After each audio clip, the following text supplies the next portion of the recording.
Magandang oras mga kababayan, narito na ang pinaka-latest update natin kay Bagyong Verbena at sa magiging lagay ng ating panahon ngayong araw at sa susunod na 24 oras. Si Bagyong Verbena ay mas lalo pang lumakas at nag-intensified pa bilang tropical storm habang binabaybay nito ang northern mainland Palawan. Alamin natin ang pinakabagong update sa lakas at galaw nito. Para naman lagi kang updated sa lagay ng panahon, i-click mo lang ang subscribe button. Base sa pinakauling datos, namataan ng sentro ng bagyo sa coastal waters ng Linapacan, Palawan. Nananatiling malakas ang intensity ni Verbena, taglay ang maximum sustained winds na 85 km per hour malapit sa sentro at may gustiness na umaabot ng 105 km per hour at central pressure na 994 hectopascals, indikasyon na matatag pa rin ang kanyang core habang naglalakbay sa dagat. Hindi rin biro ang lawak ng hangin nito, umaabot hanggang 250 kilometers mula sa sentro ang saklaw ng strong to gale force winds, kaya kahit hindi ka direktang tamaan ng mata ng bagyo, posibleng maranasan pa rin ang masungit na panahon. Sa kasalukuyan, kumikilos ngayon si Verbena pa northwestward sa bilis na 15 kilometers per hour. Ibig sabihin, mas lalakas pa ang ulan, ihip ng hangin at alon sa mga baybayin lalo na sa western seaboards. Sa kasalukuyan, nakataas pa rin ang ilang tropical cyclone wind signals dahil sa inaasang epekto ng malalakas na hangin. Nakataas sa signal number 2 ang Calamian Islands, extreme northern portion ng mainland Palawan kabilang ang El Nido, Taytay at Araceli. Sa mga lugar na ito, mararanasan ang gale force winds na may lakas na nasa 65 to 90 km per hour na may warning lead time na 24 hours. May panganib ito ng minor to moderate threat to life and property. Ibig sabihin nito, mas malalakas na hangin ang inaasang mararanasan sa loob ng susunod na 24 oras. May posibilidad ng pagkasira ng ilang magaang istruktura, pagkatumba ng mga sanga ng puno at mga gawaing pandagat ay lubhang mapanganib. Samantala, nakataas pa rin ang signal number 1 sa mga lugar sa Luzon.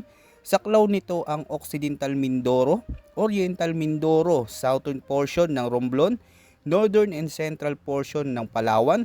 Kasama rin dito ang Cuyo at Cagayan Silio Islands. Sa Visayas, saklaw nito ang Antique at sa may northwestern portion ng Aklan. Asahan sa mga lugar na ito ang strong winds na aabot sa 40 hanggang 65 km per hour na may lead time na 36 hours na may banta ng minimal to minor threat to life and property. Bagamat mas mahinang hangin ang inaasahan kumpara sa mas mataas na signal, maaari pa rin itong magdulot ng paglipad ng magagaang bagay, pag-alo ng dagat at posibleng pagkansila ng ilang biyahe sa dagat. Ayon naman sa latest heavy rainfall outlook na inilabas ng Pag-asa ngayong araw dahil kay Bagyong Verbena, asahan ang heavy to intense rainfall na aabot sa 100 hanggang 200 mm sa Occidental Mindoro, Oriental Mindoro at Palawan. Ito ang mga lugar na direktang nakukuha ang malakas na rain bands ng bagyo. Sa ganitong setup, mabilis ang posibilidad ng flash floods lalo na sa mga komunidad na nasa mababang lugar o malapit sa gilid ng bundok. Kasabay nito, moderate to heavy rainfall o aabot sa 50 hanggang 100 mm ang mararanasan sa Quezon, Marinduque, Romblon, Camarines Norte, Camarines Sur, Catanduanes at sa may Albay. Kapag ganito kalawak ang ulan, ang mga bundok at slope areas sa Bicol at Mimaropa ang unang tatamaan ng runoff na pwedeng magpabilis ng landslide dahil sa bigat ng tubig sa lupa. Pagsapit naman ng bukas araw ng Thursday, November 27, mananatiling sentro ng pinakamalakas na ulan ang Cagayan at Apayao. Dito muling asahan ang heavy rainfall na nasa 100 hanggang 200 mm habang humihina ng bahagya ang ulan sa Isabela at Kalinga. Ngunit nasa moderate to heavy range pa rin na aabot sa 50 hanggang 100 mm na maaaring makaapekto sa mga nakasanayang ruta na palaging binabaha o madulas. Pagdating naman ng Friday evening, November 28, tumitindi ang konsentrasyon ng ulan sa Cagayan dahil inaasang mararanasan ulit ang 100 hanggang 200 mm na pag-ulan sa loob lamang ng 24 oras. Samantala nasa 50 hanggang 100 mm naman ang babagsak sa Isabela at Apayao. Sa puntong ito, ang lupa sa maraming lugar ay sobrang ng basa, kaya mas mabilis na gagalaw ang lupa sa mga bulubunduking bahagi. At mas konting ulan na lang ang kailangan before magkaroon ng landslide o pag-apaw ng ilog.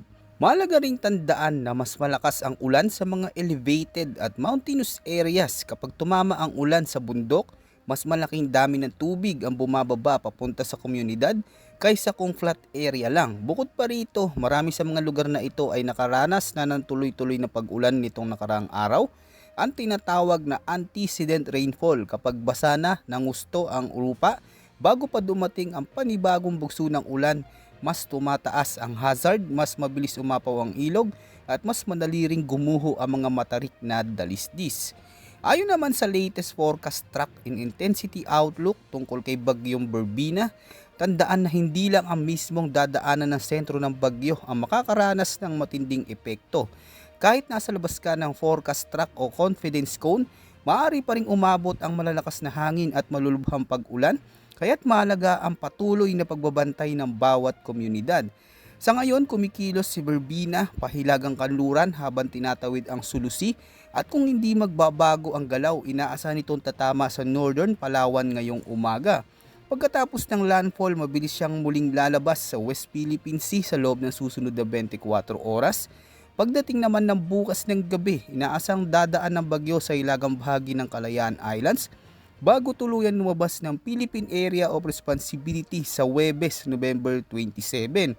Pagkalampas nito, hahatak pakanluran timog kanluran ang bagyo hanggang Biyernes ng umaga. Sa usapin naman ng lakas, may posibilidad na umabot pa sa Severe Tropical Storm category si Berbina simula bukas. Inaasahan na patuloy pa itong lalakas hanggang Huwebes dahil sa maganda at favorable condition sa dagat. Subalit hindi rin magtatagal, manghihina ang bagyo habang tinatamaan ng mas malamig, mas tuyo at mas malakas na hanging amihan sa huling bahagi ng linggo. Sa kabuuan, bagamat malinaw ang direksyong tinatahak ni Berbina, mananatili pa rin ang posibilidad ng kaunting pag-shift ng track at anumang maliit na pagbabago ay maaaring magdala ng malaking epekto sa mga komunidad.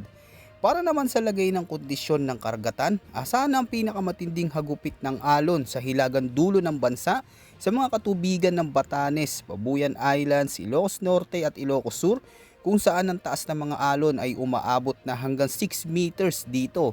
Halos parang gumugulong na pader ng tubig ang sumasalubong sa baybayin.